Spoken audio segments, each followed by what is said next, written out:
لله وحده والصلاة والسلام على من لا نبي بعده أما بعد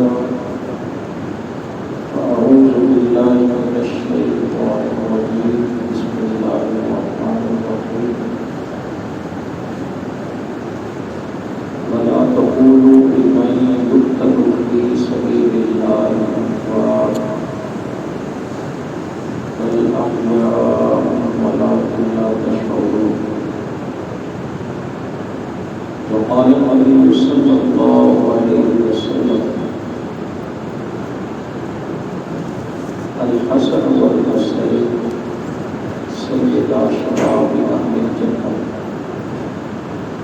أو كما قال عليه الصلاة والسلام إن الله وملائكته يصلون على النبي يا أيها الذين آمنوا صلوا عليه وسلموا تسليما وربنا إسحاق وشر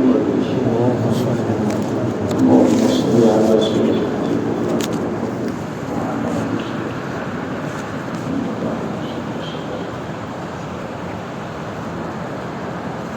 انتہائی واجب الاحترام عزیز بھائیوں بزرگوں نوجوان دوستوں،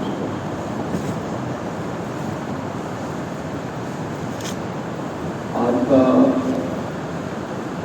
یہ انتہائی مختصر پروگرام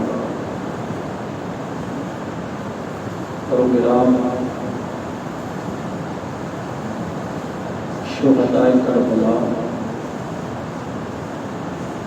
بالخصوص نواسۂ رسول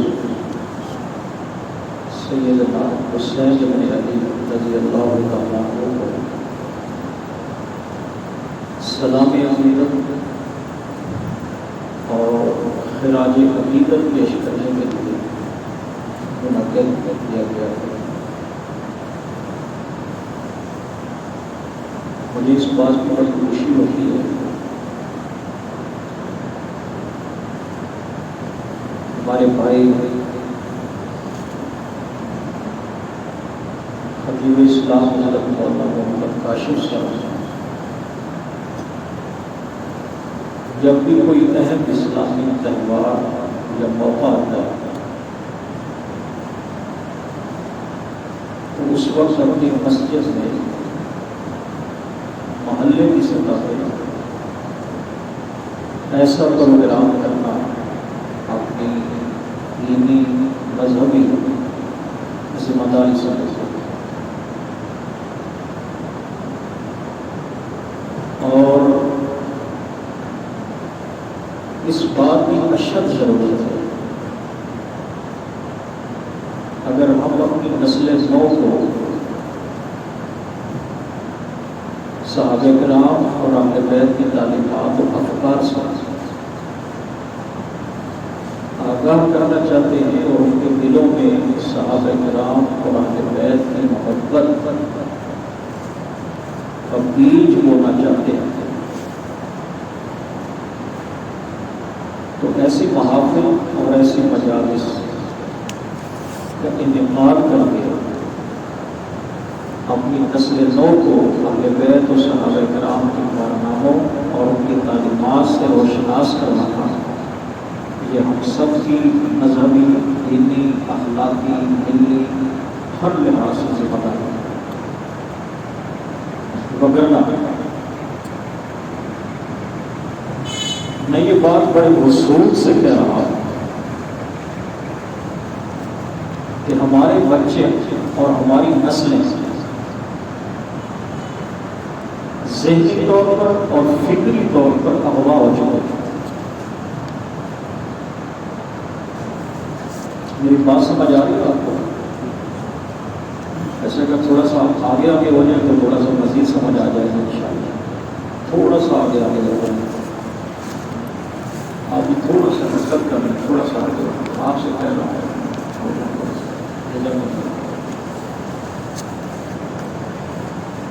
میں عرض یہ کر رہا ہوں کہ ہمارے بچے، ہماری نسلیں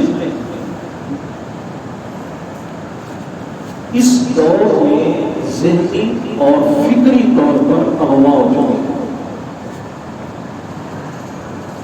ہائی جیک ہو چکے ہیں۔ بچے ہمارے ہیں، نسلیں ہماری ہیں، لیکن لکھ وہ صحابہ کرام کے خلاف رہے، سن وہ صحابہ کرام کے خلاف رہے، سوچ کا معیار صحابیت کے خلاف رہے۔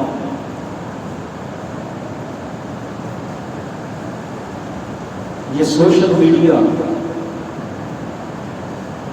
جس پہ بھانت بھانت کی بولیاں بولی جاتی ہیں اور ہر آدمی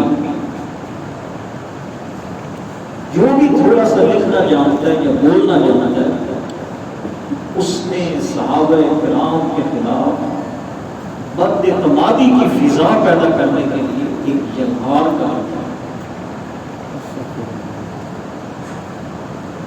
میں صرف مثال کے طور پر ایک واقعہ آپ کو سنا کے پھر اپنی بات شروع کرتا ہوں۔ اور ویسے شیخ العرب العجم حضرت مولانا حسین احمد مدنی صاحب رحمۃ اللہ علیہ دارالعلوم دیوبند کے اساتذہ میں سے تھے، مشائخ میں سے تھے، اور تحریک آزادی ہند میں ان کا بڑا کردار ہے۔ انہوں نے اپنے خطوط اور مکتوبات میں یہ بات لکھی ہے کہ جس دور میں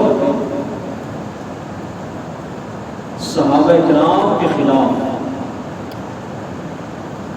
لکھنا بولنا سب و شدت عام ہو جائے، اس دور میں صحابہ کرام کے فضائل مناقب کی مجالس و محافل کو قائم کرنا، انعقاد کرنا نماز کی طرف فرض ہے،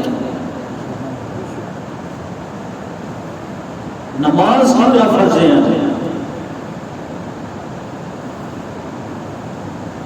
میں چھوٹی سی مثال دیتا ہوں، ہمارے بچے کیسے اغوا ہو چکے ہیں فکری طور پہ، ذہنی طور پہ، نظریاتی طور پہ۔ ماحول کا اپنا اثر ہوتا ہے، سوسائٹی کا اپنا اثر ہوتا ہے، صحبت کا اپنا اثر ہوتا ہے۔ ہمارے سیکنڈری لیول سے اوپر کی جو تعلیم ہے،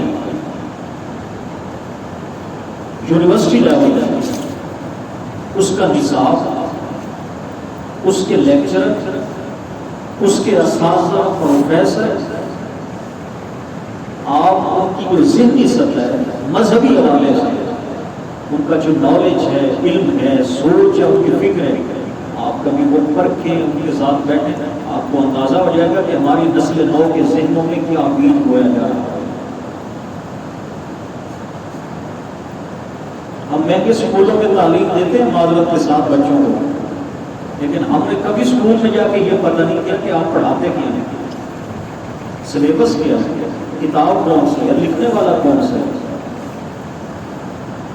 خیر یہ معروضی بات کی ضمنی باتیں ہیں۔ اسلام آباد میں جو واقعہ میں آپ کو مثال دینا چاہتا ہوں اس دور کے حوالے سے، اسلام آباد کا گزشتہ محرم کی بات ہے۔ اسلام آباد میں ایک نوجوان جس نے سوشل میڈیا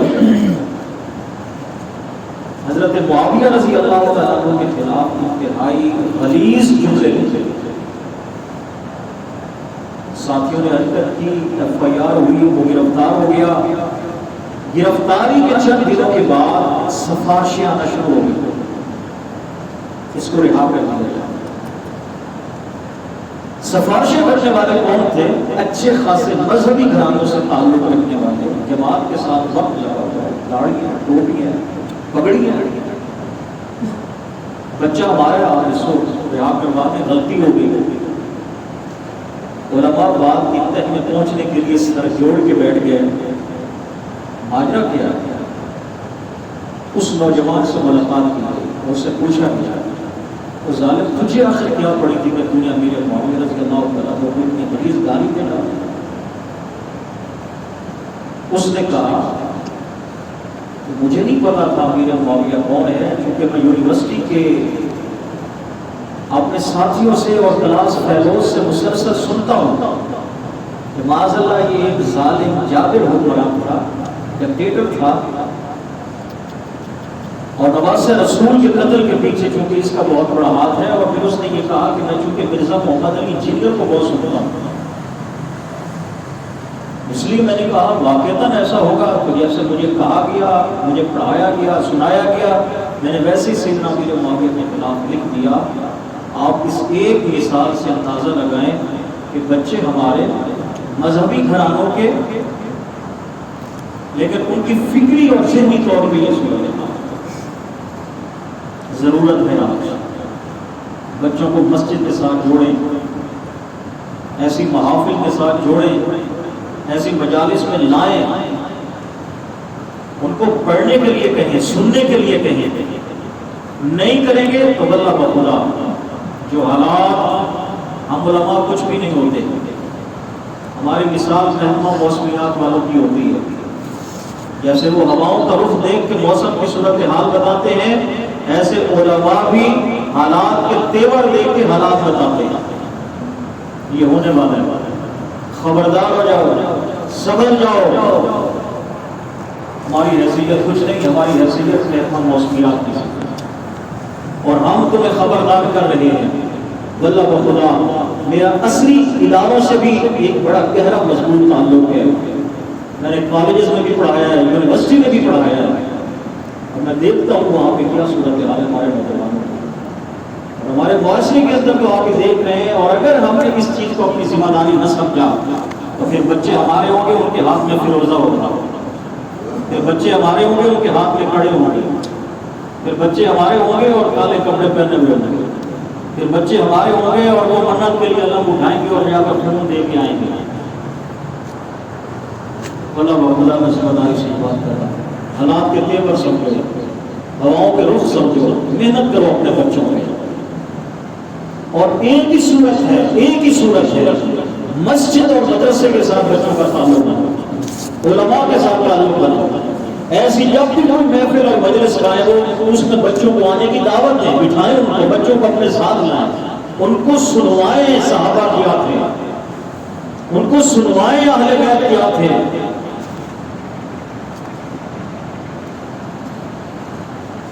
اہل بیت کے بغیر ایمان ادھورا ہے۔ ہم اہل سنت کی حدیث کی چھوٹی سے چھوٹی کتاب سے لے کے بڑی سے بڑی کتاب تک کوئی کتاب ایسی نہیں ہے کہ جس میں اہل بیت کے فضائل و مناقب کے حوالے سے ہمارے اکابرین اور محدثین نے باب نہ باندھے۔ آپ کوئی بھی حدیث کی کتاب اٹھائیں، آپ کو مناقب اہل بیت پہ باب نظر آئیں گے، حدیثیں نظر آئیں گی۔ یہ ہمارے قابلین کی محنت ہے۔ اور حضور صلی اللہ علیہ وسلم نے کیا فرمایا؟ فتنوں کے دور میں میرے اہل بیت کی مثال کشتی میں ڈوب کی مانی، اور اگر اس کشتی پہ تم سوار ہو جاؤ گے تو فتنوں سے بچ جاؤ، ہلاکت سے بچ جاؤ۔ صحابہ کے بارے میں کیا فرمایا؟ یہ ہدایت کے ستارے ہیں۔ اور اہل بیت کے بارے میں کیا فرمایا؟ کہ یہ کشتی نور کی ماں ہے، نہ ان کے بغیر گزارا نہ ان کے بغیر گزارا۔ ایک تو ہے کہ رسول اللہ صلی اللہ علیہ وسلم نے کسی کے ساتھ محبت کی تلقین کی ہو، محبت کی ترغیب کی ہو، اور جن کے ساتھ خود رسول خدا نے محبت کر کے دکھائی ہو ان کے ساتھ محبت کرنا واجب ہو جاتا ہے۔ حضرات صحابہ کرام، اہل بیت نظام، ان کے ساتھ حضور نے محبت کی ترغیب نہیں دی، تعلیم نہیں دی، خود محبت کر کے دکھائی ہے۔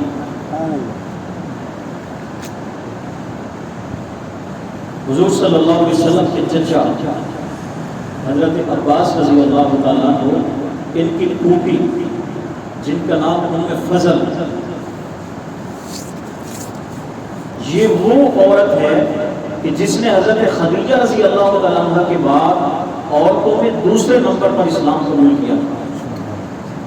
اور آپ ذخیرہ حدیث اٹھا کے دیکھیں، ام فضل سے ذخیرہ احادیث میں بہت ساری احادیث مروی ہیں.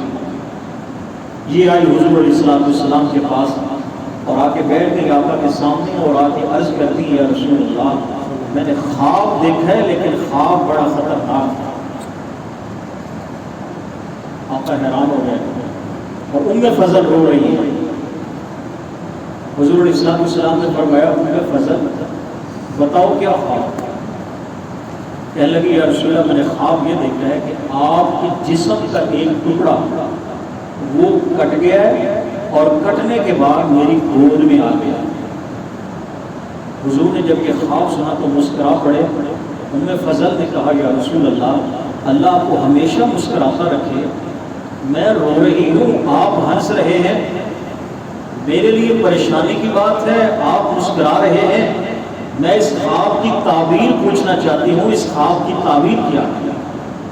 رسول اللہ صلی اللہ علیہ وسلم نے فرمایا فضل اس خواب کی تعبیر بتاؤ. جی یا رسول اللہ. فرمایا اس خواب کی تعبیر یہ ہے اللہ میری بیٹی کو بیٹا دے گا اور وہ تیری گود میں کھیلے گا. جس کو سمجھ ہے یہ وہ تو کہتے ہیں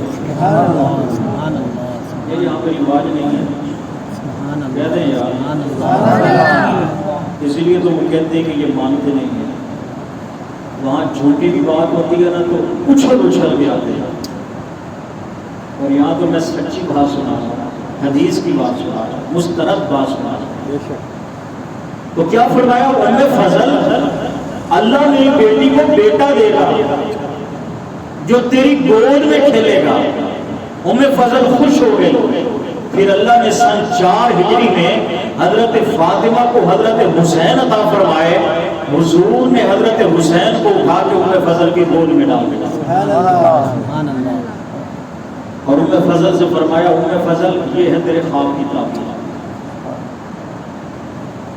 حضرت علی رضی اللہ تعالیٰ عنہ کے ویسے 27 بیٹے ہیں. کتنے؟ بعض روایات میں 18 کا ذکر آتا ہے, لیکن ہم نے بھی صرف 2 ہی سنے ہیں, تیسرے کو بھی نہیں سنا. جبکہ یہ ساری حضرت علی کی فیملی ہے, خاندان ہے, کنبہ ہے, ان کا ہمیں علم ہونا چاہیے. میں اس تفصیل میں نہیں جاتا. حضرت فاطمہ کے ساتھ جو حضرت علی کی شادی ہوئی اس میں سے 3 بیٹے ہوئے, حسن, حسین, محسن. محسن بچپن میں انتقال کر گئے. حسن و حسین جوان ہوئے. انہی سے آگے اولاد چلی جو اہل بیت کہلائے. حضرت حسن سن 3 ہجری میں پیدا ہوئے رمضان کے مہینے میں, اور حضرت حسین شعبان کے مہینے میں پیدا ہوئے سن 4 ہجری میں.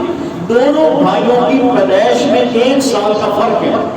حضرت حسن 1 سال بڑے تھے, حضرت حسین 1 سال چھوٹے تھے. حضور صلی اللہ علیہ وسلم جب حضرت حسین پیدا ہوئے اور حضرت حسن بھی پیدا ہوئے تو بیٹی کے گھر تشریف لائے اور پوچھا بیٹی سے کیا نام رکھا ہے. حضرت علی نے فرمایا ابا جان اس کا نام ہم نے حرب رکھا ہے. ورنہ یہ بھی کوئی نام ہے؟ حرب کا مطلب تو بنتا ہے جنگ, یہ جنگ کرنے والا, یہ بھی کوئی نام ہے؟ فرمایا اس کا نام رکھو حسن.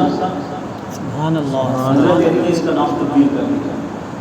پھر سن 4 ہجری میں حضرت حسین پیدا ہوئے. حضور پھر تشریف لائے اور پوچھا بیٹی اس کا نام کیا رکھا ہے؟ ابا جان اس کا نام حرب رکھا ہے. بیٹی یہ بھی کوئی نام ہے؟ اس کا نام رکھو حسین. پھر نام تبدیل کر دیا گیا. پھر محسن پیدا ہوئے. پھر حضور تشریف لائے. کہا بیٹی اس کا نام کیا رکھا ہے؟ ابا جان اس کا نام حرب رکھا ہے. کہا بیٹی یہ بھی کوئی نام ہے؟ اس کا نام رکھو محسن. اور ایک روایت کہتا ہے حضور نے فرمایا میں نے اپنے ان بیٹوں کے نام آل ہارون پہ رکھے ہیں, اس لیے کہ حضرت ہارون کی اولاد میں 3 بیٹے تھے, شبر, شبیر اور مشبر. میں نے ان کے نام پہ حسن, حسین اور محسن ان کا نام رکھا. اور حضور بڑے خوش ہوئے. نواسوں کو گھٹی خود ڈالی. 7ویں دن تہنیت اور حلق کروایا, بال اتروائے, گھٹی ڈالی, کان میں اذان دی. بڑے خوش ہوئے رسول اللہ صلی اللہ علیہ وسلم. اور جانتے ہو کتنی محبت تھی اللہ کے نبی صلی اللہ علیہ وسلم کے ساتھ. نوازوں کو اور نوازوں کے ساتھ حضور صلی اللہ علیہ وسلم حضرت اسامہ فرماتے ہیں، حضرت اسامہ بن زید رضی اللہ تعالیٰ عنہ، سردی کا موسم تھا، میں حضور سے ملنے کے لیے گیا، میں دروازے پہ دستک دی، حضور باہر تشریف لائے، کمبل لیا ہوا تھا اور مجھے ایسے محسوس ہو رہا تھا جیسے بازوؤں پہ کوئی چیز اٹھائی ہوئی ہے۔ میں نے کہا یا رسول اللہ خیریت تو ہے؟ کس کو اٹھایا ہوا ہے؟ اللہ کے نبی کا جب کمبل میں نے ہٹایا تو ایک بازو پہ حسن کو، دوسرے پہ حسین کو اٹھایا ہوا تھا، اور فرمایا اسامہ یہ وہ ہے کہ جن سے میں بھی محبت کرتا ہوں، اللہ بھی محبت کرتے ہیں، اور جن سے یہ محبت کرتے ہیں، جو ان سے محبت کرتے ہیں، اللہ اس سے بھی محبت کرتے ہیں۔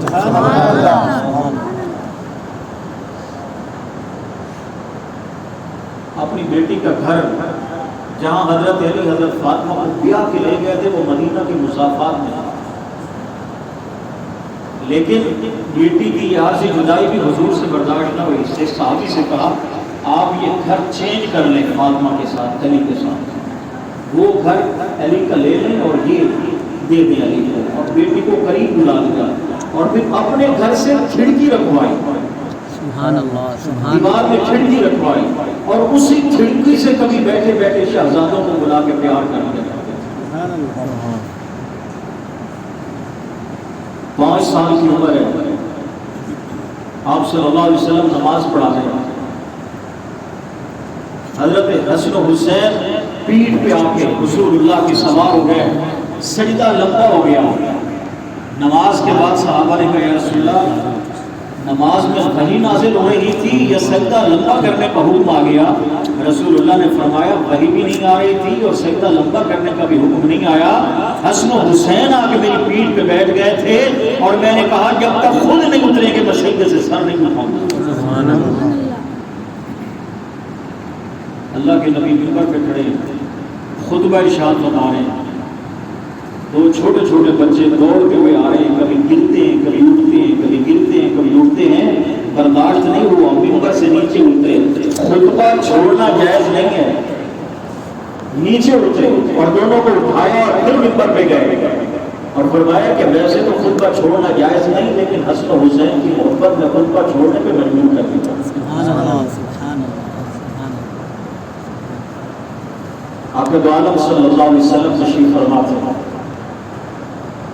حضرت فاطمہ دونوں شہزادوں کو لے کے آئیں، کہا ابا جان آپ ان کا فیصلہ کر رہے ہیں، یہ صبح سے لڑ رہے ہیں، مچل رہے ہیں، اب بیٹی کیا ہوا؟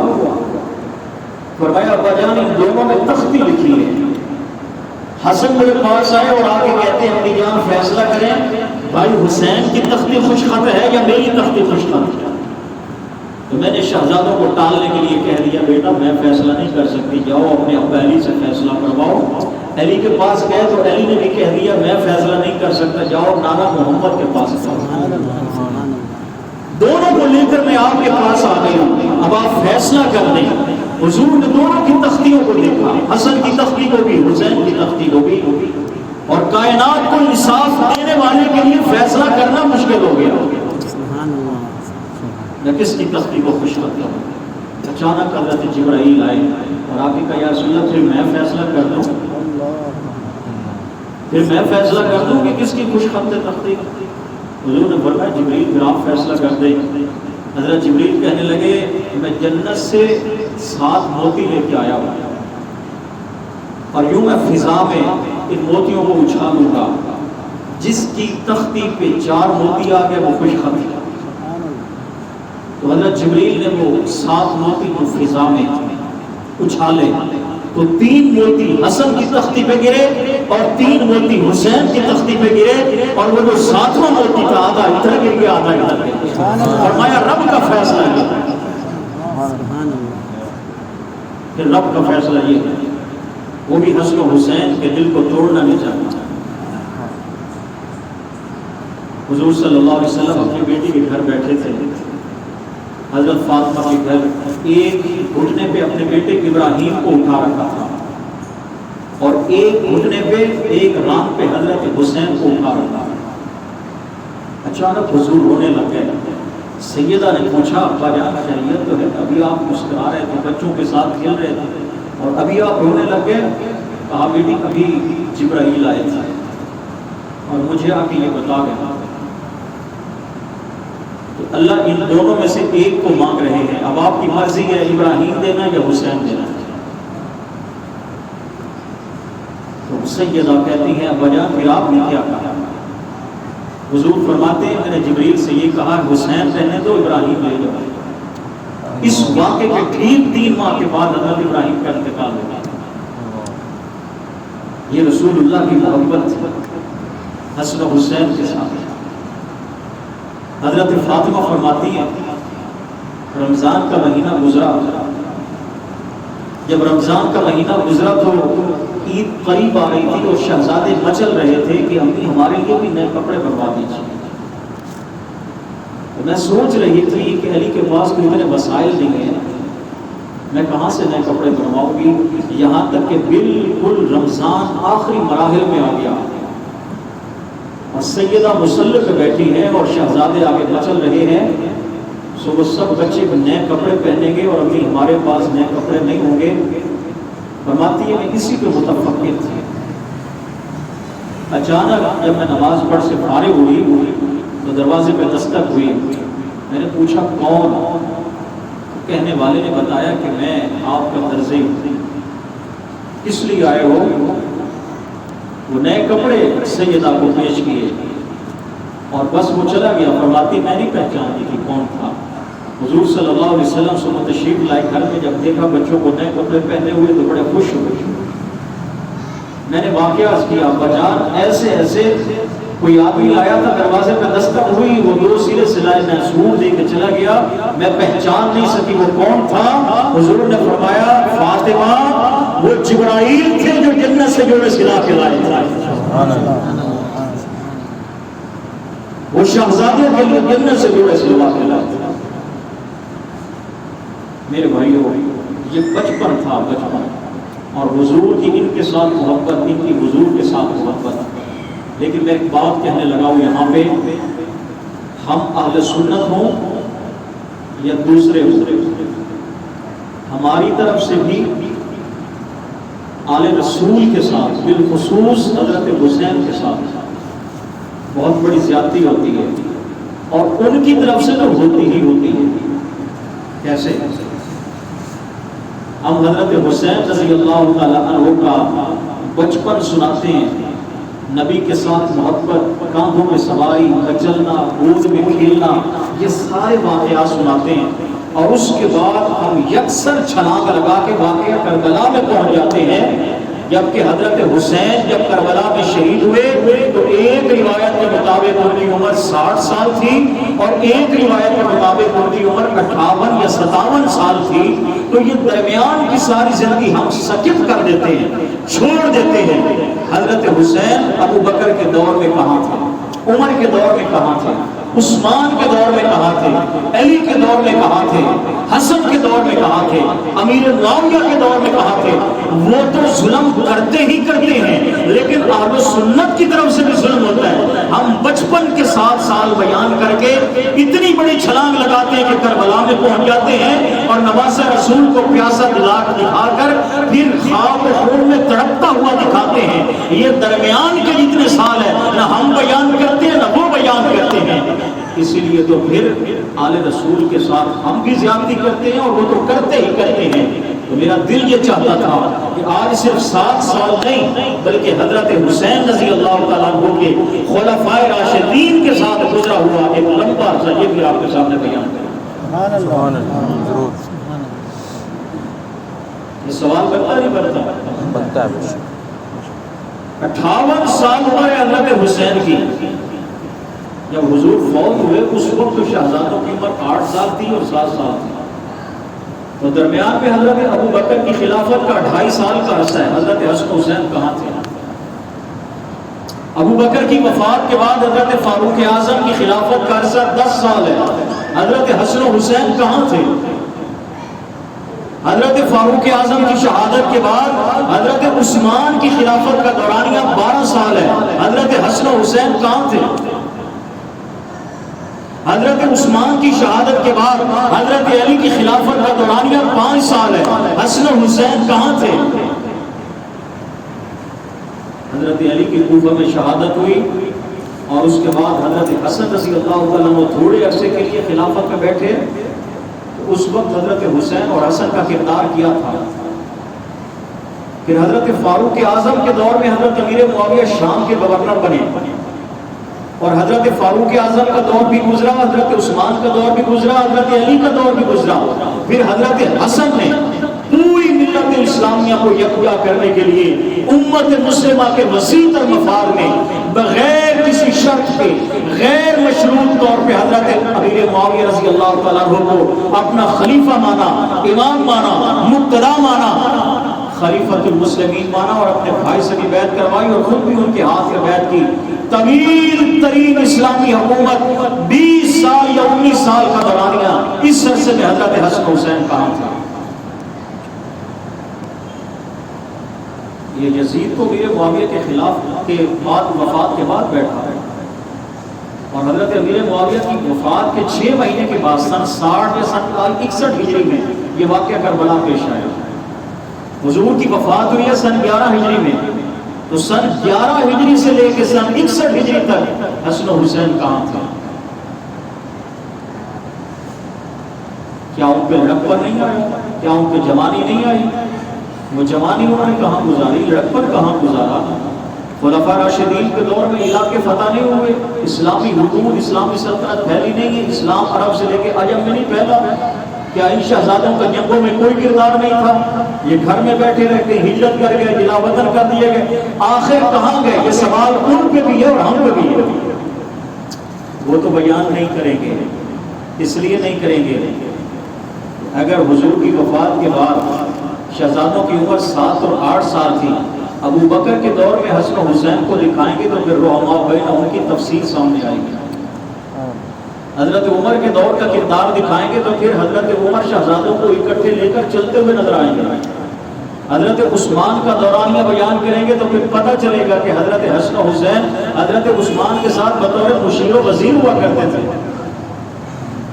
وہ بیان نہیں کرے گا، لیکن زیادتی ہماری طرف سے بھی ہے. ہم نے بھی کبھی اس بات کو بیان نہیں کیا اور نہ سنا. میرے بھائیوں، حضور کے ساتھ شہزادوں کی محبت اور شہزادوں کے ساتھ حضور کی محبت، یہ چند باتیں جو میں نے آپ کے سامنے بیان کی، یہ تو رسول اللہ صلی اللہ علیہ وسلم کی محبت تھی. یہ بچپنا تھا ابھی ان کا. سن 3 ہجری میں حضرت حسن پیدا ہوئے اور سن 4 ہجری میں حضرت حسین پیدا ہوئے. سن 11 ہجری میں حضور کی وفات ہوئی تو حضرت حسن کی عمر اس اعتبار سے کتنی ہو گئی؟ 8 سال. اور حضرت حسین کی عمر کتنی ہو گئی؟ 7 سال. حضور علیہ السلام ایک دن تشریف فرما تھے اپنی بیٹی کے گھر پہ. حسن و حسین لڑ رہے تھے جیسے بچے لڑتے ہیں آپس میں. تو حضور صلی اللہ علیہ وسلم نے حضرت حسین ادھر کھڑے تھے، حسن بڑے تھے. حسن سے فرمایا حسن پکڑو پکڑو حسین کو پکڑو. سیدہ فاطمہ کہنے لگی ابا جان حسن بڑا ہے حسین چھوٹا ہے، آپ کو چھوٹے کو کہنا چاہیے تھا کہ بڑے کو پکڑے، آپ بڑے کو کہہ رہے ہیں کہ چھوٹے کو پکڑے. حضور نے فرمایا فاطمہ تم نہیں دیکھ رہی، میں دیکھ رہا ہوں. حسین کے پاس جبریل کھڑے جو کہہ رہے ہیں حسن کو پکڑو پکڑو. حسین کے ساتھ جبرائیل کھڑے ہیں جو یہی کہہ رہے ہیں جو میں کہہ رہا ہوں تم حسن کو پکڑو. تو حضور کے ساتھ ان کی محبت بچپنا تھا. 11 ہجری میں حضور کی وفات ہوئی اور حضرت ابو بکر صدیق رضی اللہ تعالیٰ عنہ خلافت پہ بیٹھے، خلیفہ بنے. تو اس وقت شہزادوں کی عمر بالترتیب 8 سال تھی اور 7 سال تھی، ابھی بچپنا تھا. لیکن اس کے باوجود سیدنا صدیق اکبر کی محبت ان شہزادوں کے ساتھ مثالی تھی. حضرت ابو بکر رضی اللہ تعالیٰ عنہ مسجد نبوی سے عصر کی نماز پڑھا کے نکلے اور شہزادے کھیل رہے تھے بچوں کے ساتھ. تو حضرت ابو بکر نے پیچھے سے جا کے شہزادوں کو اٹھا لیا اور گدھے پہ اٹھا کر کے فرمایا کہ بیٹا علی کا ہے لیکن مشابہت رسول اللہ، اور یوں اپنے جسم سے لپٹا لیا. ویسے ہی سونگا کرتے تھے جیسے حضور حسن حسین کو سونگا کرتے تھے، ویسے ہی چوما کرتے تھے جیسے حضور شہزادوں کو چوما کرتے تھے، ویسے ہی سینے سے لپٹایا کرتے تھے جیسے حضور سینے سے لپٹایا کرتے تھے، اور فرمایا کرتے تھے میں نے حضور سے سن رکھا ہے، میں ان کو اس لیے سنتا ہوں سے ان کی جنت کی خوشبو آتی ہے۔ سبحان اللہ۔ تو 2.5 سال تک ابو بکر خلیفہ رہے، تو حضرت حسن کی عمر 8 سال تھی، جب ابو بکر کی وفات ہوئی تو ان کی عمر کتنی ہو گئی؟ 10.5 سال۔ میں آپ کو عمر پوری کر کے دکھاؤں گا، ذرا بولے میرے ساتھ۔ 10.5 سال۔ 10.5 سال۔ اور حضرت حسین کی عمر کتنی ہو گئی؟ 9.5۔ وہ 7 سال کے تھے اور یہ 8 سال کے تھے، تو 2.5 سال تھے، آپ نے پلس کر لیں۔ 8 سال سے 10.5 سال ہو گئے، اور 7 سال سے 9.5 سال ہو گئے۔ سیدنا صدیق اکبر کا انتقال سن 13 ہجری 22 جمادی الثانی کو ہوا، رسول اللہ کی وفات کے بعد 2.5 سال آپ خلیفہ رہے۔ حضرت عمر رضی اللہ تعالیٰ عنہ اس کے بعد خلیفہ بنے۔ یہ میں نے ایک بطور مثال ایک جھلکی محبت کی آپ سامنے رکھی ہے، لیکن ابھی بچپن تھا شاہ۔ حضرت عمر رضی اللہ تعالیٰ عنہ خلیفہ بنے، 10 سال تک آپ کی خلافت ہے، سن 13 ہجری سے لے کر سن 23 ہجری تک حضرت عمر خلیفہ رہے۔ تو 10.5 سال کا بچہ 10 سال کے بعد کتنے کا ہو گیا؟ کتنے کا ہو گیا؟ 20 سال کا ہو گیا۔ اور 9.5 سال والا بچہ 10 سال کے بعد کتنے؟ 19.5 جوان ہو گئے، دونوں شہزادہ جوان ہو گئے، لیکن ابھی اتنا میچور نہیں تھے کہ بندہ ایک عمر ہوتی ہے میچور ہونے کی۔ لیکن حضرت فاروق اعظم رضی اللہ تعالیٰ عنہ، ایک دفعہ ایک صحابی کہتے ہیں مجھے، عبداللہ بن عمر کہتے ہیں، حضرت عمر کے صاحبزادے، ایک دفعہ مجھے ابا جان نے کہا کہ جاؤ حسین کو بلا کے لاؤ۔ میں گیا، میں نے کہا حسین ابا جان بلا رہے ہیں۔ حضرت حسین تشریف لائے، حضرت عمر کسی سرکاری میٹنگ میں مصروف تھے، حضرت حسین واپس چلے گئے۔ کچھ دنوں کے بعد حضرت عمر کی ملاقات ہوئی حضرت حسین سے، اور حضرت حسین سے فرمایا بیٹا میں نے بلایا تھا آپ کو، میں ملنا چاہتا تھا، آپ آئے نہیں۔ کہا آپ سرکاری میٹنگ میں مصروف تھے، میں آیا تھا، میں اس لیے واپس چلا گیا۔ حضرت عمر نے فرمایا یہ اجازت لینا کسی اور کے لیے ہوگا، اس لیے کہ تو رسول اللہ کا نواسا ہے، آپ کے لیے اجازت ضروری نہیں ہے، اور آپ کے لیے میں آج کے بعد کہتا ہوں جب بھی میرے دروازے پہ آنا ہو اجازت لیے بغیر میرے گھر میں آ جائے۔ جب فارس فتح ہوا، مال غنیمت کے ڈھیر لگے، تو حضرت علی کو بلایا حضرت عمر نے اور کہا کہ مجاہدین کو مال غنیمت کیسے دینا ہے، ناپ کے دینا ہے، تول کے دینا ہے یا ویسے دینا ہے؟ حضرت علی نے فرمایا میرا تو دل یہ کرتا ہے، میرا خیال یہ کرتا ہے آپ ایسا کریں ویسے اٹھا کے دیں مجاہدین کو مال غنیمت۔ جب حضرت علی نے یہ مشورہ دیا تو پھر اپنے بیٹے عبداللہ بن عمر کو نہیں بلایا حضرت عمر نے، اپنے بیٹے عاصم کو نہیں بلایا حضرت عمر نے، فرمایا حسین کہاں ہے، حسن کہاں ہے، ان کو بلوایا، اور بلوا کے سب سے پہلے ان سے تقسیم کرنا شروع کیا۔ فرمایا اس لیے کہ جو نسبت حسن و حسین کو حاصل ہے وہ عمر کے بیٹوں کو حاصل نہیں ہے۔ سبحان اللہ، سبحان اللہ۔ 5000 سالانہ وظیفہ یہ حضرت عمر حضرت حسن و حسین کو لیا کرتے تھے، بدری صحابہ کے برابر۔ یہ محبت کی مثال ہے۔ اور جب حضرت عمر کے نکاح میں حضرت علی کی صاحبزادی حضرت ام کلثوم آئی، حضرت حسن حضرت حسین کی سگی بہن ام کلثوم کا نکاح حضرت عمر کے ساتھ ہوا، تو پھر تو رشتہ محبت والا اور قریب ہو گیا۔ تو پھر حسن و حسین اپنی بہن سے ملنے کے لیے حضرت عمر کے گھر میں آیا کرتے تھے، اور حضرت عمر جب اپنی بہن کو ملنے کے لیے حضرت حسن و حسین کو دیکھتے تھے، وہ آتے تھے، بڑے خوش ہوتے تھے، بڑے خوش ہوتے تھے، وہ فرماتے تھے حسن و حسین سے کس لیے آئے ہو؟ وہ کہتے تھے اپنی بہن سے ملنے کے لیے آئے۔ اور کبھی کبھی حضرت ام کلثوم فرماتی ہیں کہ میں اپنے بالوں میں کنگھی کر رہی ہوتی تھی، حضرت حسن و حسین آ جاتے تھے۔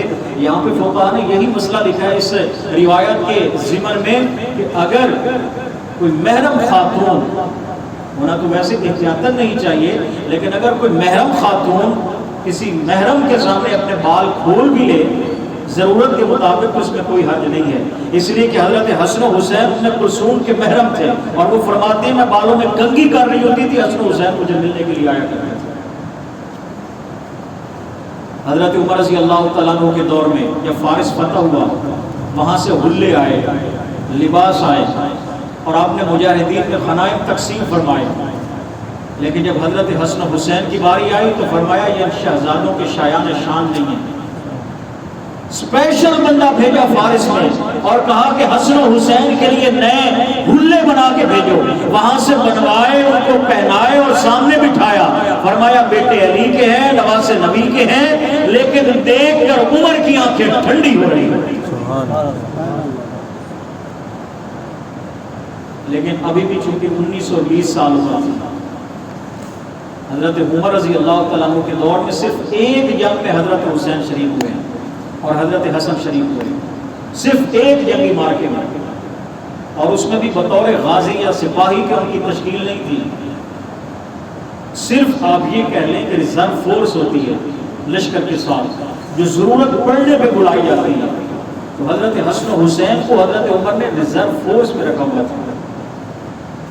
حضرت عمر رضی اللہ تعالیٰ عنہ سن 23 ہجری 26 ذوالحج کو مسلح نبی کے زخمی ہوئے، فجر کی نماز پڑھاتے ہوئے، 26 27 28 29 30 یہ 5 دن حضرت عمر زخمی رہے، اور یکم محرم الحرام کو حضرت عمر کی شہادت ہوئی، 10 سال تک خلیفہ رہے۔ تو حضرت عثمان رضی اللہ تعالیٰ عنہ کو حضرت عمر نے ایک شورا نامزد کی تھی جس میں 6 صحابہ کے نام تھے، اور فرمایا کہ میں کسی کو خلیفہ نامزد نہیں کروں گا، یہ 6 نام دے کے جا رہا ہوں، ان میں سے خود باہمی مشاورت اور اتفاق سے کسی کو اپنا خلیفہ مقرر کر لینا۔ تو حضرت عثمان رضی اللہ تعالیٰ عنہ پہ سارے اجل اکابر جیہ صحابہ اکٹھے ہو گئے، باقی جو تھے انہوں نے رضاکارانہ طور پر اپنے نام واپس لے لیے۔ حضرت عثمان نے بطور خلیفہ یکم محرم کو مسجد نبوی میں جو سب سے پہلی نماز پڑھائی وہ عصر کی نماز تھی، اور حضرت عثمان رضی اللہ تعالیٰ عنہ پہلا خطاب کرنے کے لیے جب مصلی پہ کھڑے ہوئے نا، وہ اتنے اچھے خطیب نہیں تھے، بول نہیں سکتے تھے، لکھا ہے مورخین نے کتابوں میں لکھا ہے، پریشان ہو گئے اب کیا بولوں اور کیسے بولوں، تو کھڑے ہوئے اور صرف ایک جملہ کہا حضرت عثمان رضی اللہ تعالیٰ عنہ نے، فرمایا کہ جب بندہ گھوڑے کی سواری کرتا ہے اور نیا نیا گھوڑ سوار ہو تو مشکل ضرور پیش آتی ہے، میں اتنا بولنا نہیں جانتا، لیکن یہ میری پہلی گفتگو ہے آپ سے، انشاءاللہ پھر اللہ نے موقع دیا تو میں آپ سے تفصیلی پھر بات کروں گا، اتنی بات کی اور مصلی پہ بیٹھ گئے۔ یہ حضرت عثمان کا پہلا خطبہ تھا۔ تو حضرت عثمان رضی اللہ تعالیٰ عنہ یکم محرم یعنی اگلا سال نیا چڑھا تھا، سن 23 ہجری گزر چکا تھا، سن 24 ہجری یکم محرم پہلی نماز عصر کی جو مسجد نبوی میں حضور کے مصلی پہ بطور خلیفہ حضرت عثمان نے پڑھائی، اور حضرت عثمان 12 دن کم 12 سال تک خلیفہ رہے۔ اب 20.5 سال کا جو نوجوان تھا وہ 12 سال عمر اور آنے کے بعد کتنے عرصے کا، کتنے سال کا ہو گیا؟ 32.5 سال کا، اور جو 19.5 سال کا تھا وہ 12 سال اور کتنی عمر کا ہو گیا؟ 31.5 یہ جوانی ہوتی ہے، اس میں خون گرم ہوتا ہے، آرزویں مچل رہی ہوتی ہیں، امنگیں عروج پہ ہوتی ہیں، خون کھول رہا ہوتا ہے، کچھ کرنے کو دل چاہتا ہے۔ اور حضرت عثمان رضی اللہ تعالیٰ عنہ جب خلیفہ بنے تو سن 24 ہجری سے لے کر سن 30 ہجری تک ابتداءً جو 6 سال ہے حضرت عثمان کی خلافت کے، یہ فتوحات کا زمانہ تھا، اور اتنی فتوحات حضرت عمر کے دور میں 22 لاکھ مربع میل یہ کل اسلامی سلطنت کا ایریا تھا، اور حضرت عثمان کے دور خلافت میں یہ 22 لاکھ کہاں تک پہنچ گیا؟ 44 لاکھ مربع میل، 44 لاکھ مربع میل، یعنی دگنا ہو گیا حضرت عثمان کے دور میں۔ تو آپ اس سے اندازہ لگائیں کہ حضرت عثمان کے دور میں کتنی فتوحات ہوئی۔ سن 24 ہجری میں پہلا مارکا حضرت عثمان نے لڑنے کے لیے طرابلس میں بھیجا، جس میں ابتدائی لشکر کے طور پر صف اول میں یہ دونوں شہزادے تھے، حضرت حسن اور حضرت حسین۔ سن 24 ہجری پہلا لشکر حضرت عثمان کا وہ فتح ہوا. سن 25 ہجری میں پھر افریقہ کی طرف حضرت عثمان نے فوجیں بھیجی. افریقہ فتح ہوا. سن 25 ہجری کے اندر حضرت حسن و حسین اس لشکر کے اندر بہار اول دستے کا کردار ادا کر رہے تھے. سن 26 ہجری آیا. حضرت عثمان کے دور میں حضرت عثمان کی فوجیں یہ ہندوستان تک آئی ہیں. یہ جو پنجگور کے اندر قبریں ہیں، کابل کے اندر قبریں ہیں، اسی طرح یہ اپنا ایران کے اندر قبریں ہیں صحابہ کرام کی. یہ وہ صحابہ ہیں جو تاریخی طور پر حضرت عثمان کے دور میں آئے تھے اور ہندوستان تک حضرت عثمان کی فوجیں آئی تھیں اور ہندوستان تک آنے والی فوجوں میں حضرت حسن و حسین شامل تھے. سبحان اللہ. سن 27 ہجری کے اندر حضرت عثمان رضی اللہ تعالیٰ عنہ نے عرب سے عجم کی طرف یہ جدہ اس کو بطور بندرگاہ حضرت عثمان نے فتح کیا تھا اور حضرت عثمان نے ہی بطور بندرگاہ کے اس کا افتتاح کیا تھا. حضرت حسین ساتھ تھے. حضرت عثمان تشریف لائے مدینہ سے اور آ کر سمندر کے پانی میں غسل بھی فرمایا اور وہاں دعا بھی فرمائی اور فرمایا کہ یہ ہماری پہلی اسلامی بندرگاہ ہے اور اب ہم اسلامی اصولوں کے مطابق بحری راستوں سے بھی تجارت کریں گے. حضرت عثمان جب بطور جدہ افتتاح کرنے کے لیے بندرگاہ کا تشریف لائے تھے تو حسن حسین اس وقت بھی ساتھ تھے. سبحان اللہ. پھر سن 27 ہجری کے اندر 28 ہجری کے اندر روڈس فتح ہوا، قبرص فتح ہوا، یہ سارے علاقے فتح ہوئے. 6 سال کا عرصہ یہ حضرت عثمان کا جو ابتدائی حکومت کا حصہ ہے یہ فتوحات کا دور ہے. پھر آگے باغیوں اور بلوائیوں کا زور اور بغاوت شروع ہوئی اور پھر حضرت عثمان کے خلاف وہ قصہ شروع ہوا جس بنیاد پہ انہیں بالفراخ شہید کر دیا گیا. حضرت حسین رضی اللہ تعالیٰ عنہ کے بھائی حضرت حسن رضی اللہ تعالیٰ عنہ کے بھائی حضرت علی کے بیٹے محمد بن حنفیہ، یہ حضرت عثمان کے دور میں ان کا انتقال ہوا. اٹھائیں کتابیں پوچھیں محمد بن حنفیہ کا جنازہ پڑھانے والا کون تھا. حسن و حسین کے سگے بھائی نہیں ہیں، سوتیلے بھائی صحیح، لیکن 32 سال اور 31 سال کے کڑیل جوان موجود ہیں. اگر ان کے سامنے اپنی والدہ کا وہ قصہ ہوتا کہ میری ماں کے گھر کو جلایا گیا، میری ماں کا حق چھینا گیا، میری ماں کو فدک کا باغ نہیں دیا گیا، حسن و حسین حضرت عثمان کو اپنے بھائی کا جنازہ پڑھانے کے لیے کیسے آگے آئے؟ اٹھائیں کتابیں دیکھیں محمد بن حنفیہ کا جنازہ کس نے پڑھایا؟ حضرت عثمان نے پڑھایا.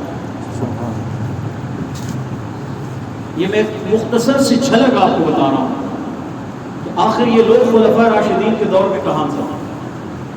حضرت عثمان رضی اللہ تعالیٰ عنہ سن 34 ہجری یا 35 ہجری کے اندر 12 سال خلافت کرنے کے بعد شہید ہوئے اور اس دورانیے میں حسن حسین کی عمر 32 سال 31 سال ہو چکی تھی.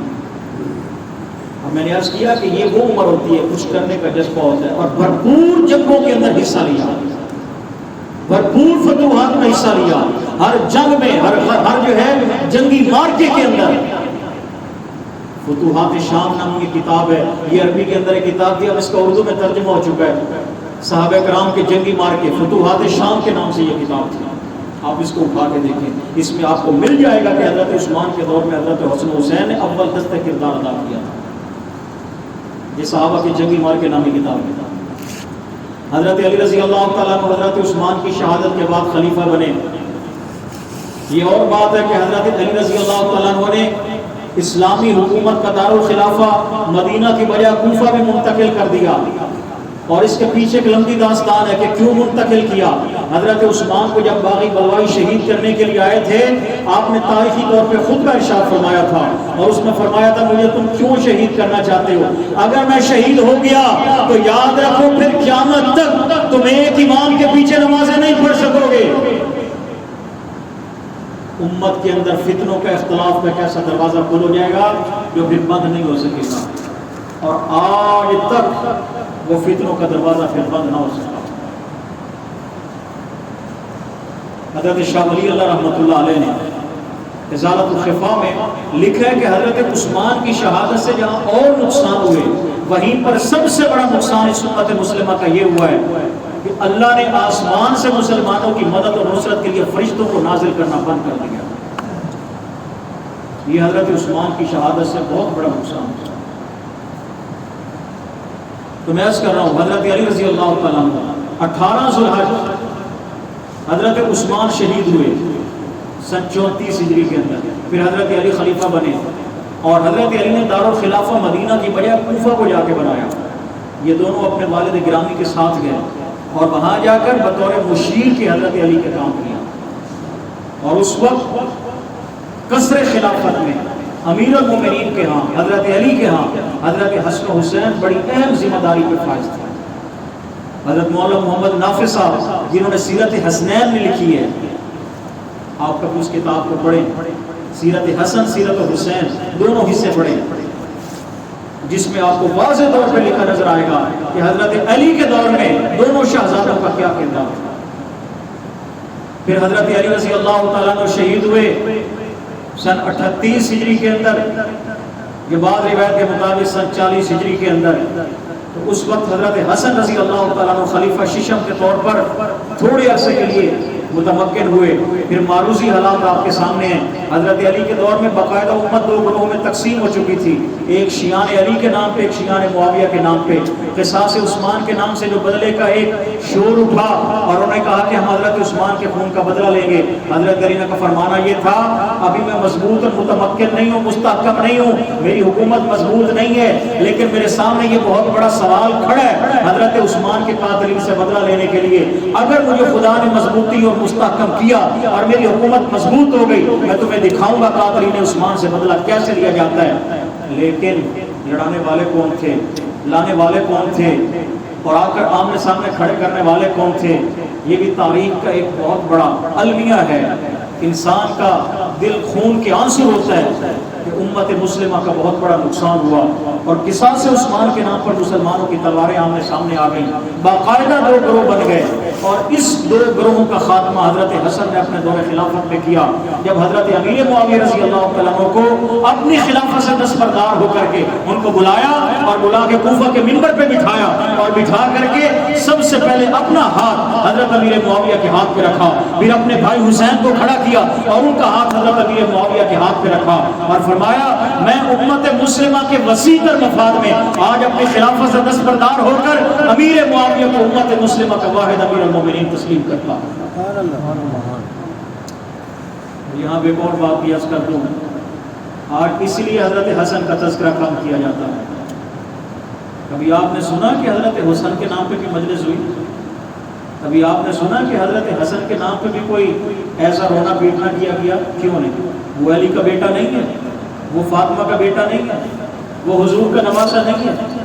ان کی شہادت میں کیوں ایسا نہیں ہوتا جو حضرت حسین کی شہادت میں ہوتا ہے؟ سوال ہے. حضرت حسن کی شہادت میں ایسا کیوں نہیں ہوتا؟ حضرت حسین کی شہادت میں سب کچھ کیوں ہوتا ہے؟ اسی لیے تکلیف اس بات کی ہے کہ انہوں نے امیر معاویہ کے ہاتھ پہ خود بھی بیعت کی تھی، حسین کو بھی بیعت کروائی تھی اور اپنی خلافت سے دستبردار ہو کر امیر معاویہ کو واحد امیر المومنین تسلیم کیا. کفر کو آج کس چیز سے تکلیف ہے؟ تو میرے بھائیوں، حضرت حسین رضی اللہ تعالیٰ عنہ 6 ماہ حضرت حسن رضی اللہ تعالیٰ عنہ خلیفہ رہے. پھر حضرت حسن رضی اللہ تعالیٰ عنہ شہید ہو گئے، زہر دے کے شہید کیا گیا. بڑی المناک شہادت ہے حضرت حسن کی تھی. ایسا خطرناک زہر دیا گیا کہ جگر ٹکڑے ہو کر پیشاب کے راستے سے نکلتا رہا حضرت حسن کا اور بالآخر جان آفرین کے سپرد کر دی. انتہائی مختصر سی عمر تھی، جوانی کے عالم میں حضرت حسن شہید ہوئے. بقیع کے اندر ان کی قبر ہے. اور بالآخر پھر حضرت امیر معاویہ کا طویل ترین دور حکومت، جس کے اندر حضرت حسن اور حضرت حسین نہ صرف یہ کہ حضرت امیر معاویہ کے قریب تھے بلکہ حضرت امیر معاویہ رضی اللہ تعالیٰ عنہ ان دونوں شہزادوں کا احترام اور اس کے ساتھ جو محبت کیا کرتے تھے. آپ اس بات سے اندازہ لگائیں جب تک حضرت امیر معاویہ خلیفہ رہے ہر سال حضرت امیر معاویہ کئی ہزار میں کئی لاکھ درہم باقاعدہ حضرت حسن و حسین کو وظیفہ وہاں سے مدینہ کے اندر دیتے ہیں. کوئی کرے انکار اس چیز کا، جھٹلائے کوئی اس چیز کو. اور میں ذمہ داری سے بات کر رہا ہوں، یہ صرف ہماری کتابوں نہیں، ان کی کتابوں کے اندر بھی یہ باتیں لکھی. آپ مقتل حسین کو اٹھا کے دیکھیں، رجال کشی کو اٹھا کے دیکھیں، آپ ان کی جلالعیون کو اٹھا کے دیکھیں، جس مرضی کتاب کو اٹھا کے دیکھیں، حضرت امیر معاویہ سے وظیفے لینا، حضرت امیر معاویہ رضی اللہ عنہ کے ساتھ محبت، ان سے ملنا جلنا، ان کے ساتھ جنگوں میں حصہ لینا، ان کا طویل ترین دور حکومت، حضرت حسن و حسین دونوں بھائی حضرت امیر معاویہ کے ساتھ ہر اول دستے کا کردار تھا۔ اور بالآخر حضرت امیر معاویہ رضی اللہ تعالیٰ عنہ کی جب وفات ہوئی، ان کا یزید کو اپنا جانشین مقرر کرنا، میں اس بحث میں نہیں جاتا، اگرچہ ہمارے اقابر کا اس بارے میں موقف بڑا واضح ہے، بڑا سادہ ہے، بالکل صاف اور شفاف ہے۔ حضرت حسین رضی اللہ تعالیٰ عنہ کو یزید نے خلافت اپنی تسلیم کرنے کے لیے باقاعدہ مجبور کیا، اور مدینہ کے اندر اپنی مرضی کا گورنر لگا کے 3-4 صحابہ جو اس وقت اقابر صحابہ تھے، ان کو کہا کہ جاؤ ان سے بیعت لو میرے لیے، اگر یہ بیعت ہو جائیں گے تو پھر اس کے بعد میری خلافت کا راستہ آسان ہو جائے گا۔ لیکن حضرت حسین رضی اللہ تعالیٰ کو جب یہ اطلاع ملی کہ یزید زبردستی اپنی خلافت کے لیے بندہ بھیج کر ہمارے لیے بیعت لینا چاہتا ہے، مدینہ سے ہجرت کر کے مکہ میں آ گئے، مدینہ چھوڑ دیا۔ اور میں اکثر کہا کرتا ہوں، یزید کے ہاتھ میں بیعت نہ کرنا حضرت حسین کی، یہ حضرت ابوبکر، حضرت عمر، حضرت عثمان کی خلافت کی تصدیق ہے۔ گویا کہ یزید کے ہاتھ میں بیعت نہ کر کے حضرت حسین نے یہ ثابت کر دیا ابو بکر، عمر، عثمان کی خلافت یہ بالکل سچی تھی، برحق تھی، تبھی تو حضرت حسین نے ان کے ہاتھ میں بیعت کر لی تھی۔ اگر یزید ٹھیک نہیں تھا تو حسین نکلے تھے، اگر ابو بکر ٹھیک تھا تو حسین نے بیعت کر لی تھی، عمر کے ہاتھ میں بیعت کر لی تھی، عثمان کے ہاتھ میں بیعت کر لی تھی۔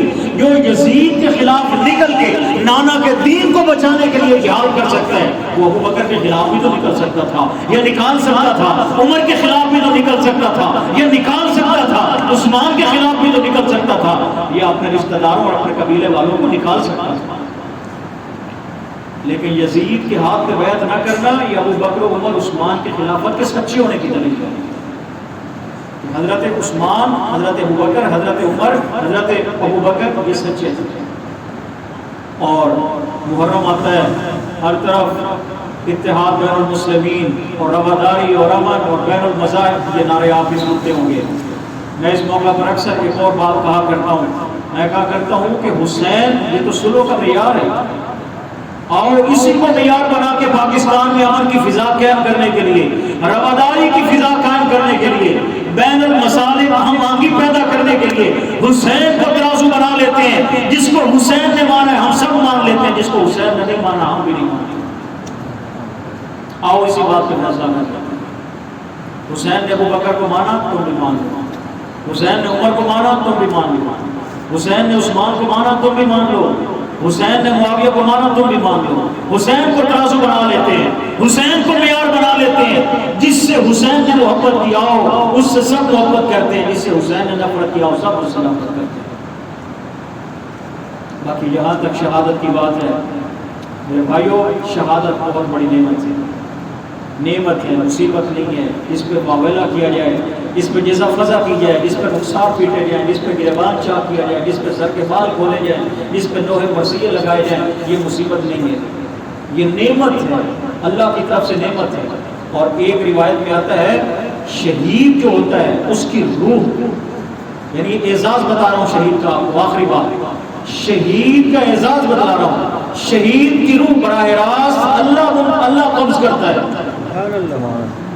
اسی لیے شہید کو تکلیف کا احساس نہیں ہوتا۔ حدیث مبارکہ میں آتا ہے شہید کی جب جان نکلتی ہے، روح قبض ہوتی ہے، اس کو اتنی تکلیف ہوتی ہے جتنا کہ چیونٹی کے کاٹنے کا احساس ہوتا ہے۔ ہمیں لگتا ہے گردن کٹ گئی، بازو الگ ہو گئے، بلاسٹ ہوا بم، پرخچے اڑ گئے، ٹکڑے ٹکڑے ہو گئے جسم کے، گولیوں کے بریس مارے گئے، جسم میں سوراخ ہو گئے، سر دھڑ سے الگ ہو گیا۔ لیکن شہید سے پوچھیں جب وہ جنت میں بھی جائے گا اس وقت پھر ابو سے پوچھیں گے تو چاہتا کیا ہے، کسی اور نعمت کی ضرورت؟ وہ کہے گا یا اللہ جنت نہیں چاہیے، ہمیں ایک مرتبہ اور تو دنیا میں بھیج، جو مزہ تیرے راستے میں سر کٹانے میں تھا وہ جنت میں بھی نہیں۔ ہم کیوں روئے؟ شہید کے لیے شہادت تو نعمت ہے، تو شہید کو تکلیف کا احساس نہیں ہوتا، اس لیے کہ شہید کی روح ایک روایت کے مطابق براہ راست اللہ قبض کرتے ہیں۔ میں اس کو بات مثال کے ذریعے پروف کرتا ہوں. حضرت یوسف علیہ السلام کے ساتھ جب زلیخا کا مسئلہ چلا، یہ قرآن مجید میں سورہ قصص، سورہ یوسف کے اندر بڑی تفصیل سے واقعہ آپ سنتے رہتے ہیں علماء سے. تو زنان مصر نے زلیخا کو کیا کہا تھا، غلام زادے سے دل لگا بیٹھی، تو اس نے دعوت کا اہتمام کیا. مختصر کرنا، دعوت کا اہتمام کیا. حضرت یوسف کو ایک کمرے میں بند کر دیا اور وہاں پھل انواع قسم کے کھانے زلیخا نے زنان مصر کے سامنے رکھے. اور جب کھانا عروج پہ تھا تو اس وقت اس نے حضرت یوسف کو کہا کہ باہر آئیے. اور حضرت یوسف جب کمرے سے باہر نکلے اور یوں چلتے ہوئے جا رہے تھے تو زنان مصر کی آنکھیں اٹھی اور پھر یوسف کو دیکھتی رہ گئی اور وہ کہنے پہ مجبور ہو گئی کہ یہ تو انسان نہیں ہے، یہ تو کوئی فرشتہ معلوم ہوتا ہے. اور قرآن کہتا ہے وہ پھل کاٹ رہی تھی یا گوشت کاٹ رہی تھی، چھریاں پھلوں کو کاٹتی کاٹتی انگلیوں کو کاٹ گئی اور انگلیوں سے خون بہنے لگا، لیکن تکلیف کا احساس نہیں ہوا، زخم کا احساس نہیں ہوا، انگلیوں کے کٹنے کا احساس نہیں ہوا. میں یہاں پہ کہا کرتا ہوں یوسف خالق نہیں ہے، مخلوق ہے، عابد ہے، معبود نہیں ہے، رازق نہیں ہے، مرزوق ہے.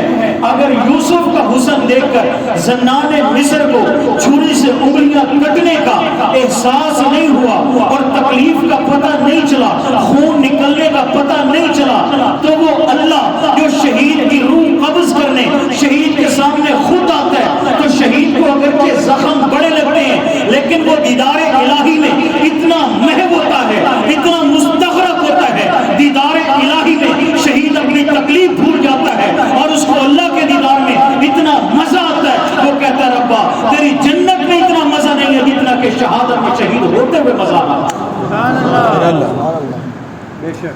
تو شہید کو ہم کیوں روئیں، شہید کا ہم کیوں سبو منائیں؟ ہم تو شہید کو زندہ باد کہنے والے. میں آخری پھر آپ سے یہی گزارش کروں گا، فتنوں کا دور ہے، اپنی نسلوں اور اپنے بچوں کی فکر کریں. یقین جانے فتنوں کا سیلاب آیا ہوا ہے. ہمارے بچے ذہنی طور پر، فکری طور پر اغیار کے حوالے ہو چکے ہیں. بچے ہمارے یہاں سوچ اور فکر اور نظریہ کسی اور کا ہے، ان کے دماغ میں. حضرات صحابہ کرام کا، اہل بیت کا ہمارے بچوں کو کوئی پتہ نہیں ہے. اور ادھر تو آپ کسی بھی چھوٹے، مجھے یاد ہے میں اسکول کے اندر 8ویں کلاس کے بچے کو پڑھا رہا تھا. 8ویں کلاس میں مثال دے رہا تھا، 8ویں کلاس کے بچے تھے، جہاں سود اور شراب کی حرمت کے قرآن مجید کی آیات آتی ہیں. تو شراب کی حرمت کے بارے میں جو آیات ہیں اس کا پس منظر میں کلاس میں بیان کر رہا تھا کہ شراب حرام ہونے سے پہلے پیتے بھی تھے، سب پلاتے بھی تھے اور بنائی بھی جاتی تھی. مدینہ کا کوئی گھر ایسا نہیں تھا جس میں شراب نہ بنائی جاتی ہے. اور پھر ضمن میں مفسرین نے، خاص طور پر معارف القرآن میں حضرت مولانا مفتی محمد شفیع صاحب نے یہ واقعہ لکھا ہے کہ حضرت عبدالرحمن بن عوف رضی اللہ تعالیٰ نے دعوت کی ہوئی تھی صحابہ کی، اور سارے صحابہ وہاں کھانے کے لیے گئے ہوئے تھے. جب کھانا کھا چکے تو اس کے بعد پینے پلانے کا دور چلا. شراب رکھی انہوں نے، ابھی تک حرام نہیں ہوئی تھی، تو سب نے پی. پھر نماز مغرب کا وقت ہو گیا، سب صحابہ نے حضرت علی کو نماز پڑھانے کے لیے آگے کیا. حضرت علی نماز پڑھانے کے لیے جب آگے کھڑے ہوئے تو پہلی رکعت کے اندر سورہ قل یا ایھا الکافرون پڑھی، لیکن وہ پی ہوئی تھی، حواس پہ قابو نہیں تھا، تو آیات آگے پیچھے کر گئے. اللہ کے نبی تک بات پہنچی تو پھر اللہ تعالیٰ نے اس پر وحی نازل کی کہ اے ایمان والو تم پیو صحیح، لیکن جب نشے کی حالت میں ہو تو پھر نماز کے قریب نہ جایا کرو. یہ آیات اس وقت نازل ہوئی. اچھا، جب میں نے یہ واقعہ بیان کیا کلاس میں، 8ویں کلاس کے بچے کی کیا عمر ہوتی ہے مجھے نہیں پتا تھا. وہ علیہ تشیع سے تعلق رکھتا ہے، وہ کھڑا ہو گیا. اس نے کہا سر آپ یہ کیسی بات کر رہے ہیں، مولا علی شراب پیتے تھے؟ میں نے کہا میں ایک کی بات نہیں کر رہا، میں تفصیلی طور پہ، تاریخی طور پہ واقعہ بیان کر رہا ہوں اور اپنے مذہب اور عقیدے اور اپنی تعلیمات کے مطابق کر رہا ہوں. آپ کی تعلیمات میں نہیں ہوگا، نہیں ہوگا. میں صرف اس لیے آپ کو سنا رہا ہوں کہ ان کے ذہن میں بچپن ہی سے مولا علی کا کانسیپٹ کتنا بھر دیا گیا ہے کہ ایک 8ویں کلاس کا بچہ تصور بھی نہیں کر رہا کہ علی بھی شراب پیتے تھے. چونکہ وہ مولائیت اور خدائیت کا اور الوہیت کا جو ایک حضرت علی کے بارے میں ان کے ذہن میں بھر دیا گیا ہے کہ ہو ہی نہیں سکتا علی خدا اور خدا ہو کر کے یہ کام کرے. آپ ان کی تربیت کا اندازہ لگانا اس سے جب وہ اپنے بچوں کی تربیت کس نہج پہ رہتے ہیں. ہمارے بچے، آپ کسی بڑے سے کوئی امتحانی طور پہ، آزمائش کے طور پہ پوچھ کے دیکھیں، اشرف مبشرہ کے نام ہمارے بچوں کو نہیں آتے. خلفاء راشدین کے نام نہیں آتے ہمارے بچوں کو. صحابہ کرام جن کا ہم نام لیتے ہیں، دن رات نعرے لگاتے ہیں، گلے پھاڑتے ہیں، زندہ باد کے نعرے لگاتے ہیں، ہمیں صحابہ کے یہ جو ابھی میں نے خلافت کے سن بیان کیے ہیں، ہمارے بچوں کو نہیں لاتے. یہ کس کی ذمہ داری ہے؟ میں آپ سے صرف آخر میں یہی گزارش کروں گا، مولانا زکریا صاحب رحمۃ اللہ علیہ نے جو فضائل اعمال لکھی ہے اور اس کے شروع میں جو حکایات صحابہ والا باب ہے، اس کی اپنے گھروں میں تعلیم کروائیں بچوں کے سامنے. حکایات صحابہ بچوں کو پڑھ کے سنائیں. صحابہ کی قربانیاں کیا ہیں، زہد کیا ہے، تقویٰ کیا ہے. صحابہ جنگی طور پہ کیا کرتے تھے، قربانیاں کیا ان کی، کتنا انہوں نے اپنا سب کچھ قربان کیا، اور آج یہ کلمہ نماز ہم تک پہنچے. اگر یہ اب نہیں بچوں کے سامنے بیان کریں گے تو پھر سمجھ لیں ہمارا مستقبل روشن نہیں ہے، ہمارا مستقبل تاریک ہو چکا ہے. ہمارا مستقبل تاریک ہو چکا ہے، پھر ہم فتنوں کی یلغار کا مقابلہ نہیں کر سکتے. اللہ سے دعا ہے اللہ ہمیں صحابہ کی عظمت، اہل بیت کی عظمت اپنے دلوں میں راسخ کرنے کی توفیق نصیب فرمائے.